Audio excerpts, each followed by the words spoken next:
feeling that, like, talking about it with people that aren't his therapist are going to make it worse. Exactly. Because that's the thing. He's, like, he's open and he's talking with his therapist.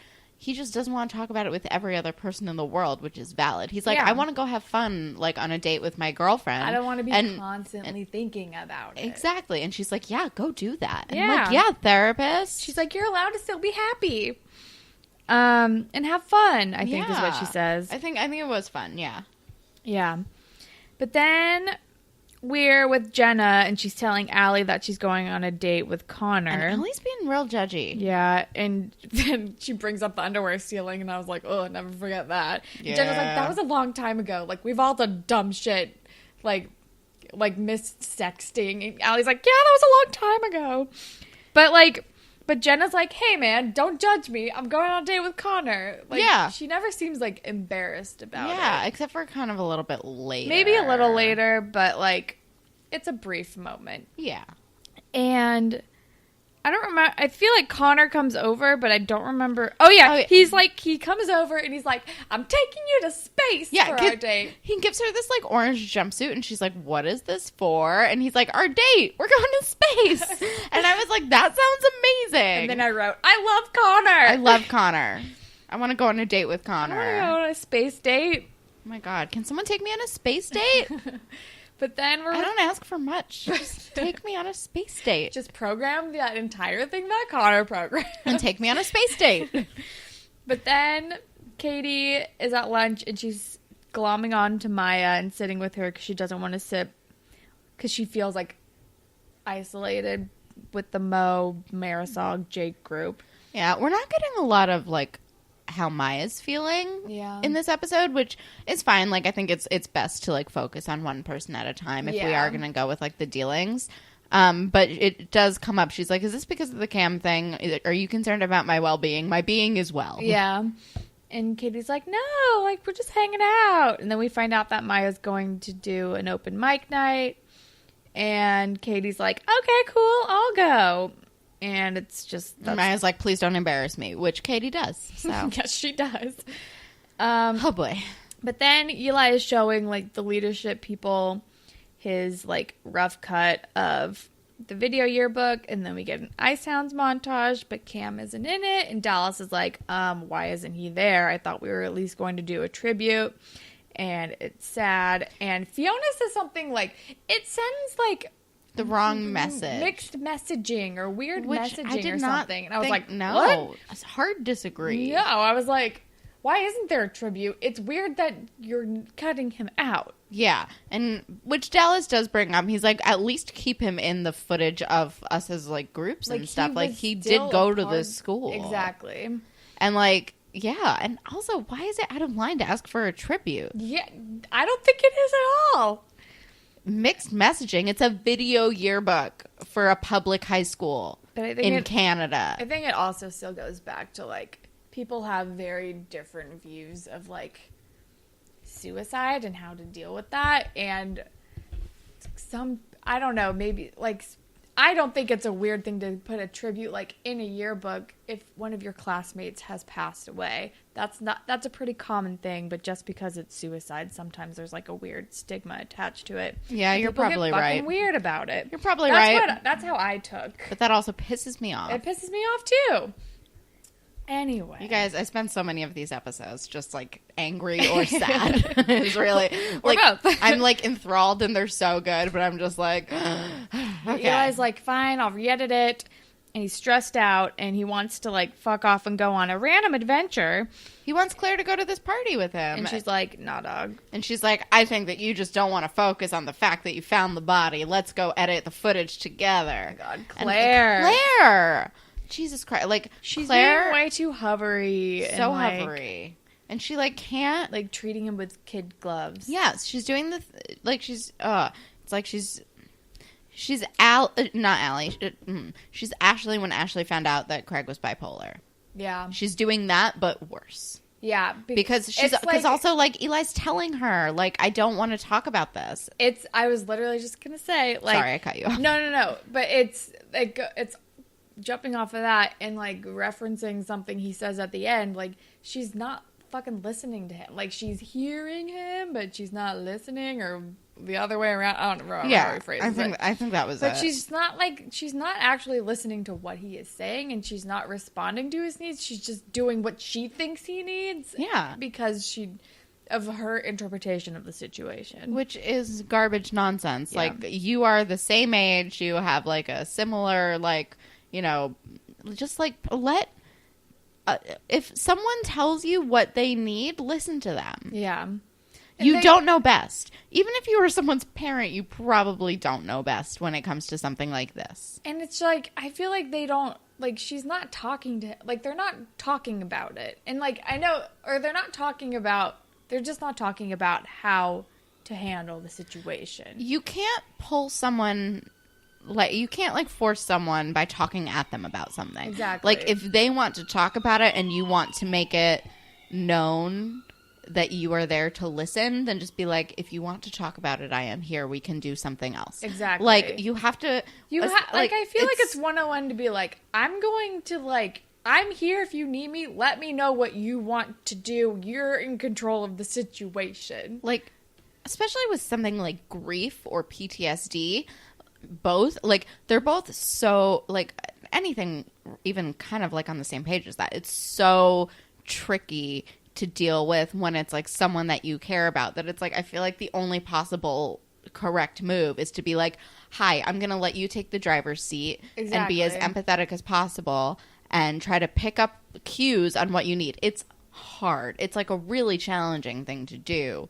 And I feel like you have to be, like, kind of in tune with a person to, like, really understand, which she should be with Eli. Or at least say, and if you're having a hard time, at least be able to say, hi, I don't really know what I'm, quote unquote, supposed to do here. So I'm going to take your lead. I am here for you. Please just let me know if there's anything I can do for you, or if there's anything like you don't want me to do. Like, I need you to communicate with me on how to, like, be here for you as well. Absolutely. Like, I think that's also, like, a really good thing. Like, don't be afraid to be like, hey, I just tell me, because this is uncharted territory for me. Like, this is not like there's no, like, handbook for this, right? Just like let everyone reacts to any kind of situation differently. It's like everyone reacts in their own way. So there's like no, like, handbook on how to deal with this. No, not at all. It's tricky, but, like, come on, Claire, like, let him take the damn lead. Jesus Christ. She's like, no, we're going to talk about it. But, like, Shut you up, don't.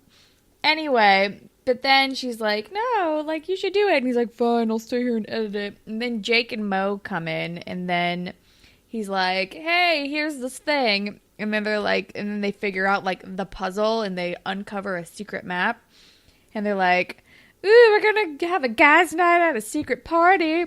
And then I feel like at one point Jake goes like, boys night out! Or he like, does. It was amazing. Like it brought me joy. It was very funny. But then we get a little slow montage of Jenna and Connor in their space suits, and it's adorable. I have a question about logistics. Yeah. Because I do love all of this. Are they at the school after hours? Is that allowed? Did Connor get special permission from Simpson because he's, like, his godson? I feel like it's just, like, after school. Like, I feel like it's, like, in the after-school time when people are doing extracurricular activities. That makes sense. Like, I feel like it's in that time zone. That seems fair. Like, well, yeah. So, they have their little space date. Space date! I lost my place. They're walking slow-mo, as Holland said, and then they walk into this thing, and it's like this, it's in, like, the media immersion room? Yeah, it's like a spaceship simulator, and it's really fucking cool. It's so cool, and Connor built it, and it has, like, 3 screens, and they're all set to, like, show, like, yourself, like, make it look like you're in a spaceship. It's amazing. It's awesome. I want to go on a space date. But then we're at the open mic night, and Tristan is, like, fishing for details on Katie's breakup. And she's being really cagey about it, obviously. Yeah. And also, Tori's like, Tristan, stop asking questions. And then, like, Maya is done, and some guy gives him a business card. He's, like, a manager of like, a Little Mistakes or something. Yeah. Or, like, whoever runs the open mic night at Little Mistakes. Yeah. And Katie's like, oh, he gave you his business card, and it's like immediately suspicious. And I'm like okay, girl, like, Katie, calm down. Stop projecting. Not every single person that gives you a business card is trying to fuck you. Don't get me wrong. If it says billionaire badass on it, maybe take a second look and probably trying to fuck you. And don't get me wrong. A lot of the time, there's a real solid chance that they are trying to fuck you. But sometimes they just want to help or be like, hey, you know, you're a good musician. Right. And especially if it's like in music. that type of situation. Yeah. It's not like she was like randomly sitting at a blackjack table and he's like, hey, here's my business card. She literally just performed, and he is someone who like scouts performers. Also, like, it's little mistakes. It's fucking little mistakes. Like, anyway. Just don't let her be alone with him. Like, but that's a terrible idea to begin with. He's not asking her to, like, come over and hang out. Like, yeah, it's stupid. Dumb. Anyway, jumping back to the space date, they're talking. Space date? Connor says something like, Mr. Simpson says my brutal honesty and love of science is something girls may not appreciate in high school, but will later on in life. Which is correct, actually. Like, that's the thing. Like, I feel like high school is such, like, a bubble that, like, you know, the things that make you interesting and cool are the things that, like, people in high school aren't gonna like. But by the time you get to college or adulthood, like, the weird, unique shit that, like, you're like, everyone else thinks that my, like, fixation on, like, Renaissance art is weird. Like, somebody or several people out in the world are going to be like, that's a weird niche interest, and I think it's super dope that you like that. Yeah, it makes you more interesting. It does. But Jenna's on board for his honesty. She's like, after all the fucking dudes I've dated, like, I need some honesty in my life. And he says, that's because I haven't insulted you yet, which is a fair point. And then she kind of gives him a look, and he's like, you can tell me if I'm wrong, but you seem like you want to kiss. I loved that. It was so sweet. And they do. And then they kiss. And they pull away, and he's like, was that okay? And she's like, yes, just do it again and for longer. And I love it so much. I do, too. I ship the hell out of this couple. I am so flabbergasted, but so on board. Yes, exactly. I'm so happy about this. Me too. I needed this. I needed this in my episode. But then we're with Jake, Mo, and Eli, and they're, like, sneaking around wherever the secret party is. And Mo's like, I'm scared. And Jake is like, no, don't be scared. Just hold on to my waist. Which I thought was amazing. And he does it.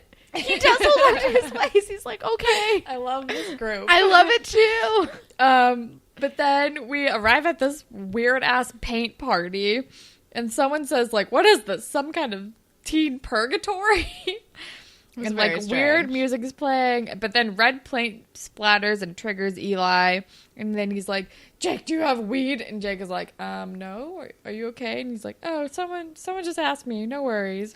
And then Talia just strolls on in and is like... Sweatpants girl, Talia. She's like, I heard you want drugs. I don't have weed, but I do have MDMA. I got it. And he's like, ugh, no thanks. And she's like, all right, well, you know where to find me. And then he's like, wait. You know what I do like about Talia? I will say this. In this initial reaction. She does not peer pressure. Yeah, she's like, if you change your mind, I'm around. Yeah. And then she says, show me your tongue. And it's weird. That I did not care for. That is about right there is where I stopped enjoying Talia. Yeah. But then also, like, he can't. It's not like an acid tablet. Yeah, like, it's like just hand it to him. Just swallow it like it's an Advil, buddy. Come on. Jesus. Show me your tongue. Why? Stop. She's already high. Ugh. Imagine she doesn't do anything, just wants to look at it. I would believe that. Yeah. But then we're with fucking Katie, who judo throws the fucking manager. Like throws them, like gives him a handshake and throws him over her shoulder. I'm not gonna lie to you, I was pretty impressed by the throw. But it was just, like, so unwarranted. Oh, yeah, absolutely. She's like, stay away from my sister. And Maya's like, what the fuck are you doing? Which is the correct response. Also, I used to do martial arts, and I could do that throw. I was really excited. I can't anymore. At even a teeny tiny bit. I don't remember how or any of the mechanics. I kind of remember. Can't do it anymore. But it was cool once. But then we're back at the paint party, and Eli's, like, standing up against the wall, and he's like, I don't feel it yet. and Talia's like touching his skin, like, what about now? And then he like instantly feels it. And he's like,